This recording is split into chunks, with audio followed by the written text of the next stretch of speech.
17. Effect a regression. People who have experienced a certain kind of pleasure in the past will try to repeat it or relive it. The deepest rooted and most pleasurable memories are usually those from earliest childhood and are often unconsciously associated with a parental figure.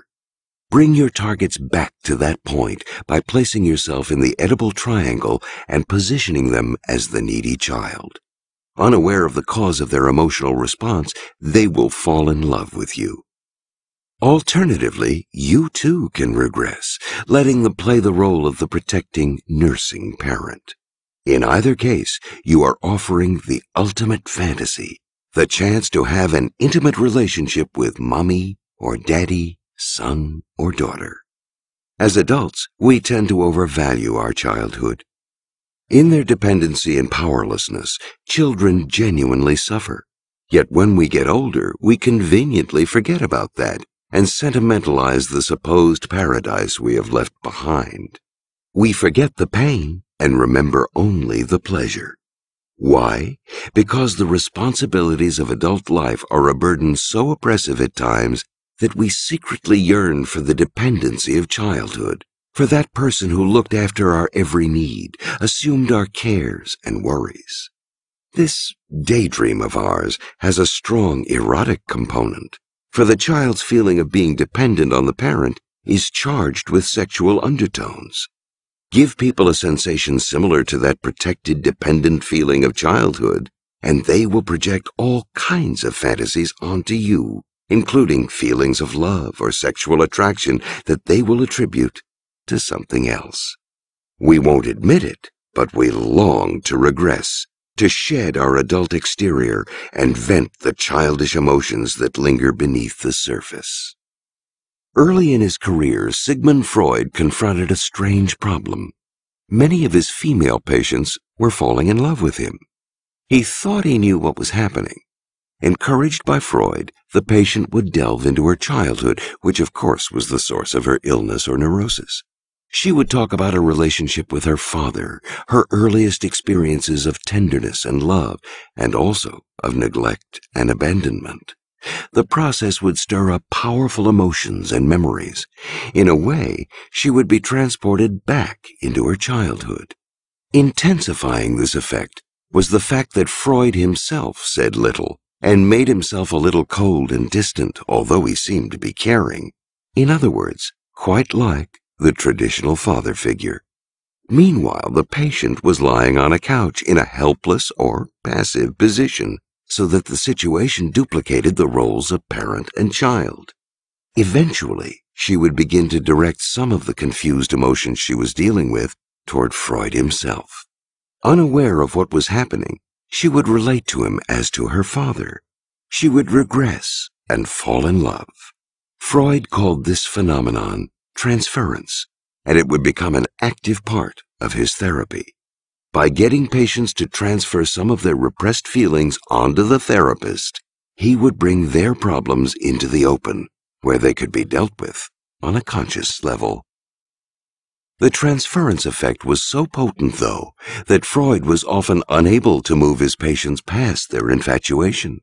In fact, transference is a powerful way of creating an emotional attachment, the goal of any seduction. The method has infinite applications outside psychoanalysis. To practice it in real life, you need to play the therapist, encouraging people to talk about their childhood. Most of us are only too happy to oblige, and our memories are so vivid and emotional that a part of us regresses just in talking about our early years. Also, in the course of talking, little secrets slip out. We reveal all kinds of valuable information about our weaknesses and our mental makeup, information you must attend to and remember. Don't take your target's words at face value. They will often sugarcoat or overdramatize events in childhood.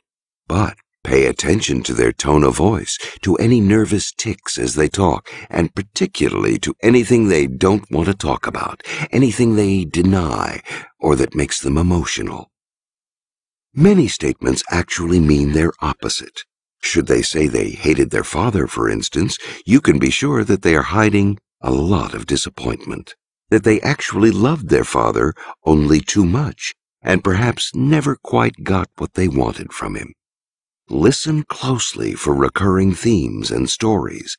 Most important, learn to analyze emotional responses and see what lies behind them. While they talk, maintain the therapist's pose, attentive but quiet, making occasional non-judgmental comments. Be caring yet distant, somewhat blank in fact, and they will begin to transfer emotions and project fantasies onto you. With the information you have gathered about their childhood and the trusting bond you have forged, you can now begin to effect the regression. Perhaps you have uncovered a powerful attachment to a parent, a sibling, a teacher, or any early infatuation, a person who casts a shadow over their present lives. Knowing what it was about this person that affected them so powerfully, you can now take over that role. Or perhaps you've learned of an immense gap in their childhood, a neglectful father, for instance. You act like that parent now, but you replace the original neglect with the attention and affection that the real parent never supplied. Everyone has unfinished business from childhood, disappointments, lacks, painful memories. Finish what is unfinished.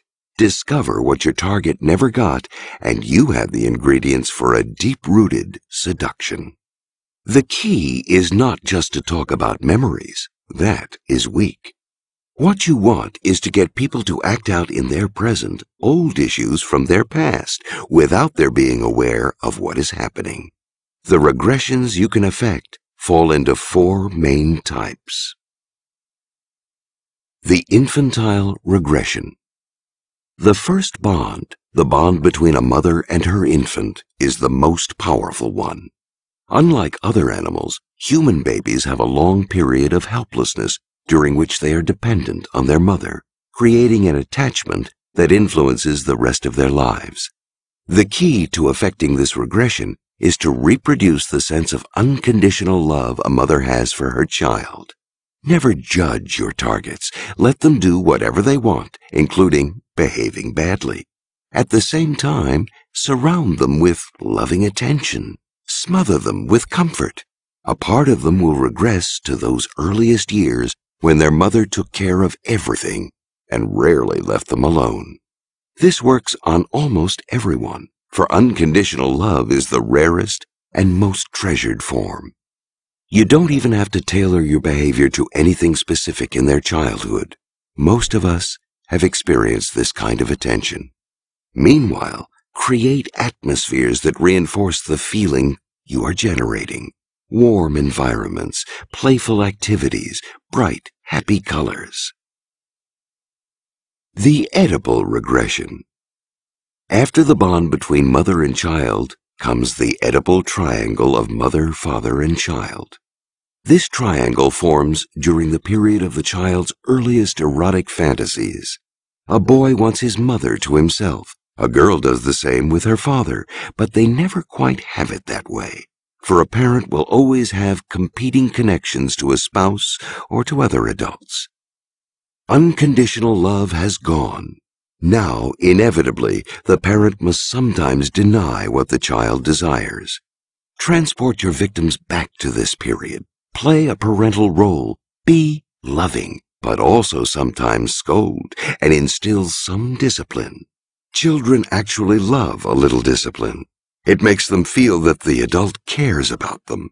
And adult children, too, will be thrilled if you mix your tenderness with a little toughness and punishment. Unlike infantile regression, edible regression must be tailored to your target.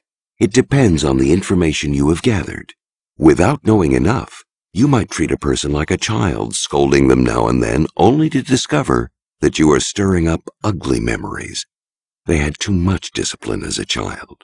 Or you might stir up memories of a parent they loathed, and they will transfer those feelings to you. Don't go ahead with the regression until you have learned everything you can about their childhood, what they had too much of, what they lacked, and so on. If the target was strongly attached to a parent, but that attachment was partially negative, the edible regression strategy can still be quite effective. We always feel ambivalent toward a parent. Even as we love them, we resent having had to depend on them. Don't worry about stirring up these ambivalences which don't keep us from being tied to our parents. Remember to include an erotic component in your parental behavior. Now your targets are not only getting their mother or father all to themselves, they're getting something more, something previously forbidden, but now allowed. The ego ideal regression. As children, we often form an ideal figure out of our dreams and ambitions. First, that ideal figure is the person we want to be. We imagine ourselves as brave adventurers, romantic figures. Then, in our adolescence, we turn our attention to others, often projecting our ideals onto them. The first boy or girl we fall in love with may seem to have the ideal qualities we wanted for ourselves, or else may make us feel that we can play that ideal role in relation to them.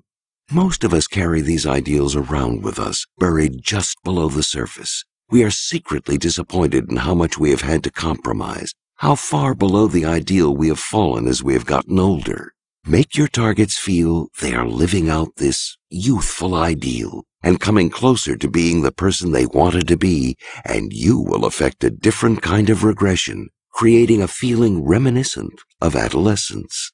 The relationship between you and the seduced is in this instance more equal than in the previous kinds of regressions, more like the affection between siblings. In fact, the ideal is often modeled on a brother or sister. To create this effect, strive to reproduce the intense, innocent mood of a youthful infatuation. The reverse parental regression. Here, you are the one to regress. You deliberately play the role of the cute, adorable, yet also sexually charged child. Older people always find younger people incredibly seductive. In the presence of youth, they feel a little of their own youth return. But they are in fact older, and mixed into the invigoration they feel in younger people's company is the pleasure of playing the mother or father to them. If a child has erotic feelings toward a parent, feelings that are quickly repressed, the parent must deal with the same problem in reverse. Assume the role of the child in relation to your targets, however, and they get to act out some of those repressed erotic sentiments. The strategy may seem to call for a difference in age, but this is actually not critical. Marilyn Monroe's exaggerated little girl qualities work just fine on men her age. Emphasizing a weakness or vulnerability on your part will give the target a chance to play the protector.